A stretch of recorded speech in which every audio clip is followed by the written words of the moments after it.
Gitmiş hemşe yüktü. Bu anam için. Bu kaba sakal ve Nihal için. Bu da öldürdüğün bütün Müslümanlar için.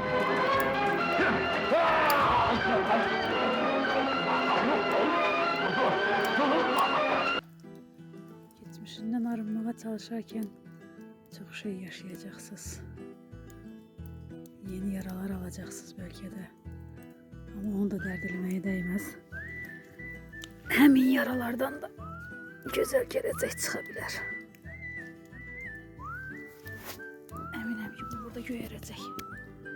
Göstereceğim bunun geleceğini size. Akıbetini hele böyle. Rahatladık, ferahladık. İnşallah daha güzel olacak.